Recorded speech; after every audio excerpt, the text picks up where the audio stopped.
नमस्कार। डॉक्टर रामकुशल सिंह, सलाहकार the Saksaria Biswa sugar factory. आज मेरा परम सौभाग्य है कि हम मन्ना लाल जी के खेत पर खड़े हैं। गांव धनावा, जोन जहांगीराबाद, जिसके इंचार्ज हमारे सचिन कुमार जी हैं, प्रेम कुमार सुपरवाइजर। मेरा ये कहना है कि 1 हेक्टेयर खेत में गन्ना है, आलू है, गन्ना है, लहसुन है। हम लोग बृहद स्तर पर एक वैज्ञानिक होने के नाते मैं किसान भाइयों का ये कुछ कमियां हैं इस खेत में, कुछ अच्छाइयां हैं। हम इसी खेत के माध्यम से हम बाकी किसान भाइयों को ये बताना चाहते हैं कि इसमें 4 फीट में 2 लाइन गन्ना लिया गया है। इन्होंने 13,235 लिया है, 118 लिया है। हमारे वहाँ 0,238 को भी किसान अपना रहा है।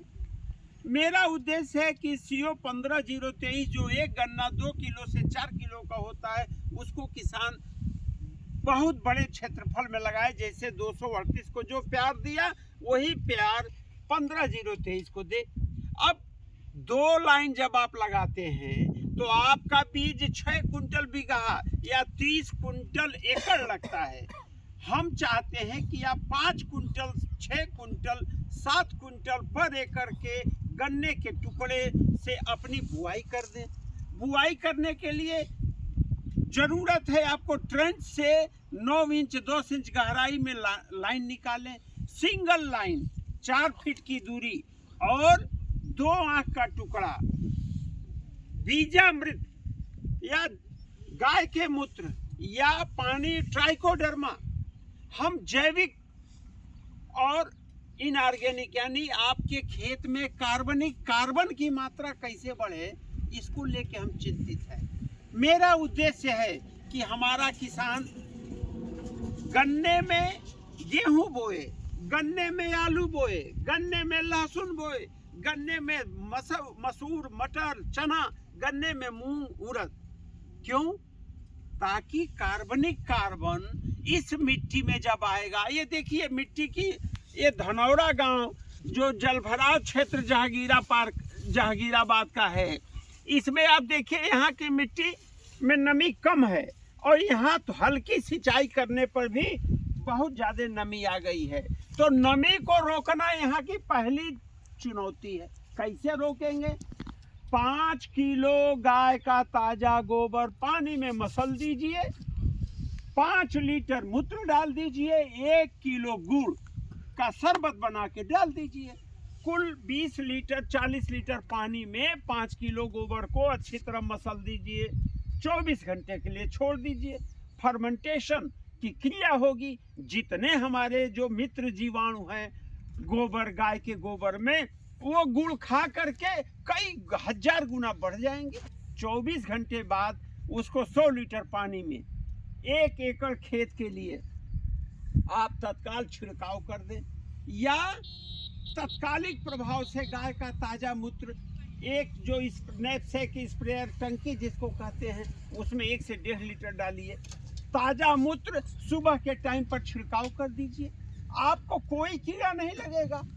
और गाय के मूत्र या बीजामृत में जो गाय के गोबर और मूत्र से बना हुआ है, ये अमृत है मेरे भाई। आपके मिट्टी में कार्बन की मात्रा बढ़ेगी। आपको जहर नहीं डालना होगा, आपके मिट्टी में अमृत पैदा होगा। जो आलू है, लहसुन है, इन सब में जो है गन्ना है, ये सब जैविक के रूप में होगा। मेरा ये नहीं कहना है कि आप रासायनिक खाद मत डालो, लेकिन कम से कम हर किसान अपने खेत में 2 या 3 बार प्रयास करे कि हम जीवामृत, बीजामृत, गाय का मूत्र, इसी तरह से गाय के मूत्र और गोबर से बनने वाले तमाम तरह के जो हम पदार्थ हैं, उनका प्रयोग अगर 2 से 3 बार करके इनऑर्गेनिक फर्टिलाइजर आप डालते हो तो भी आपकी खेती जबरदस्त होगी। तो इस चुनौती को स्वीकार करना है। जहांगीराबाद या जहाँ भी जल भराव का क्षेत्र है, जहाँ नमी नहीं फट रही है, नमी कम नहीं हो रही है, वहाँ जो मैं बताया हूँ बीजामृत, उसका छिड़काव 10 दिन पर 3 बार कर दें तो आपके खेत से नमी दूर हो जाएगी और आपकी फसल अच्छी होगी। तो इसी के साथ मैं डॉक्टर रामकुशल सिंह आप सभी लोगों से विनम्र निवेदन करता हूं कि प्रभु आप अपना जितना बेसिक कोटा है वो गन्ने की आपूर्ति चीनी मिल में करें। साफ और ताज़ा गन्ना जब पर्ची मिले तो 24 घंटे के अंदर गन्ने को अपने क्रय केंद्र पर ले जाएं, हम भुगतान तत्काल करा देते हैं। साथ में जो आप चीनी मिल से लोन लिया है इसकी रिकवरी, मतलब आप जब गन्ना डालेंगे हमारे वहाँ तो उसमें से हम काट लेते हैं। इससे भविष्य में हम आपको दुनिया भर के यंत्र उपलब्ध कराएंगे, फिर लोन उपलब्ध कराएंगे। तो आप मेरे भगवान हैं, मैं आपका भक्त हूँ।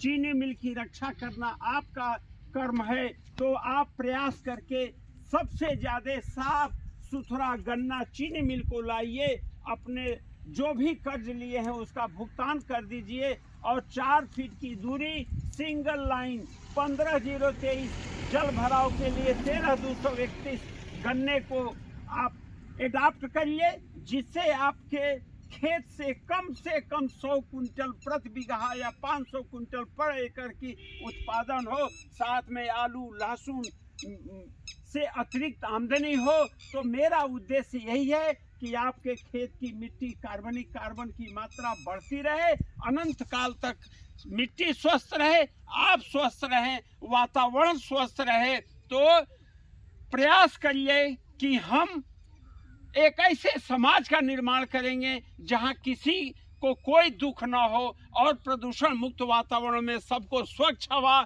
स्वच्छ आहार, स्वच्छ पानी दें। जय हिंद, जय भारत।